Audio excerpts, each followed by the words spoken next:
Puji Tuhan, saudara-saudara yang kekasih dalam nama Tuhan Yesus Kristus, semua para sidang jemaat GGDT bersyukur yang kami kasihi, saudara yang mendengarkan renungan ini.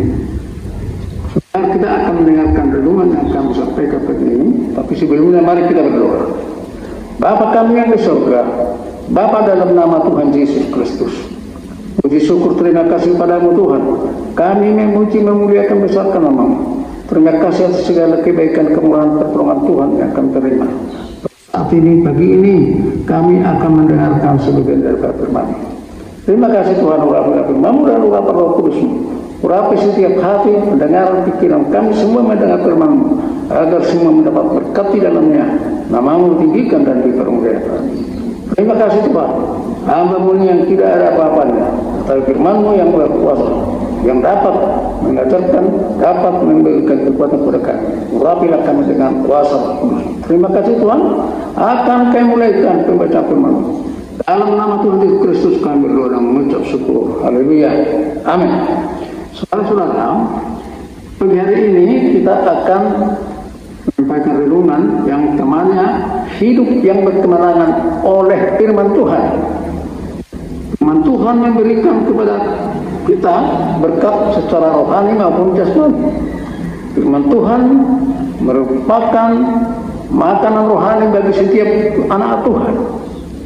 Dengan banyak menyimpan firman Tuhan dalam hati dan juga melakukannya dalam kehidupan kita sehari-hari, maka iman kita akan bertumbuh semakin dewasa. Pertama, apakah roti atau makanan rohani yang diperlukan oleh manusia? Iya, makanan rohani merupakan kebutuhan hidup yang paling penting, yaitu firman Tuhan. Setiap firman Allah dalam Matius 4 ayat 4 dikatakan, tetapi Yesus menjawab, ada tertulis, manusia hidup bukan dari roti saja, tetapi dari setiap firman yang keluar dari mulut Allah. Saudara-saudara, yang kedua, iman timbul karena mendengarkan apa? Mendengarkan firman Tuhan. Firman Kristus yang terdapat dalam Roma 10 ayat 17 dikatakan, jadi iman timbul dari pendengaran, dan pendengaran oleh firman Kristus. Firman Tuhan juga merupakan senjata rohani dalam kehidupan sehari-hari, serta memberikan kabar baik yang dapat memberikan kepada kita kuasa untuk mengalahkan iblis dan kuasa dosa. Apakah yang disebut sebagai pedang roh yang diberikan Tuhan sebagai senjata rohani kepada kita?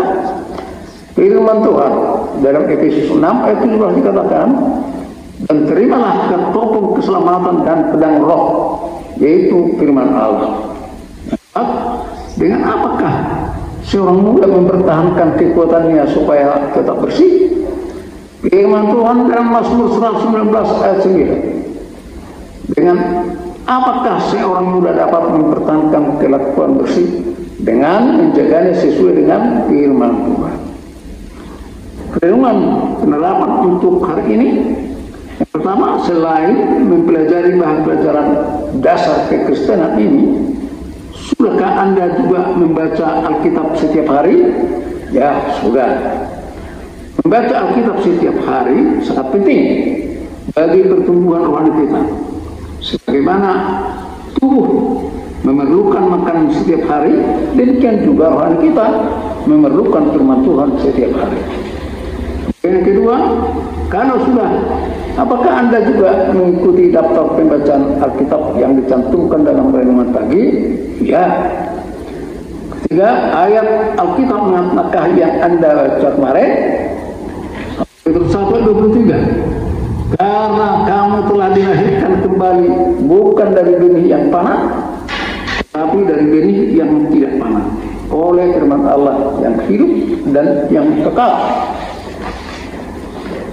Mari kita baca ayat hafalan kita pada pagi hari ini, yaitu 2 Timotius 3 ayat 15. Segala tulisan yang diilhamkan Allah memang bermanfaat untuk mengajar, untuk menyatakan kesalahan, untuk memperbaiki kelakuan, dan untuk mendidik orang dalam kebenaran. Hidup yang berkemenangan oleh firman Tuhan adalah hasil dari ketaatan yang menyeluruh kepada Tuhan. Beberapa hal yang dapat dilakukan untuk menjalani kehidupan berkemenangan adalah: pertama, percaya kepada Yesus Kristus dengan sungguh-sungguh. Berikut, menuruti perintah-perintah Tuhan.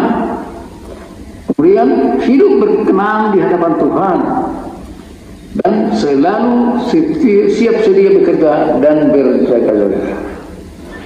Puji Tuhan, saudara-saudara. Firman Tuhan tidak saya panjangkan. Saya akhir sampai di sini. Mari kita berdoa. Bapa di surga, kembali kami mengucap syukur terima kasih karena kami telah mendengarkan firman-Mu. Biarlah firman-Mu yang telah kami dengar mendapat tempat dalam hati kami semua yang mendengar firman-Mu.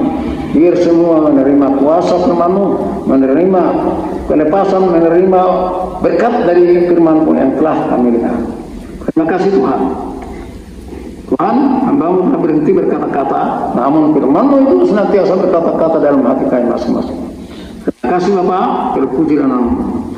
Dalam nama Tuhan Yesus Kristus kami berdoa dan mengucap syukur. Haleluya. Amin. Puji Tuhan, sampai di sini. Selamat beraktivitas bagi kita sekalian. Tuhan memberkati.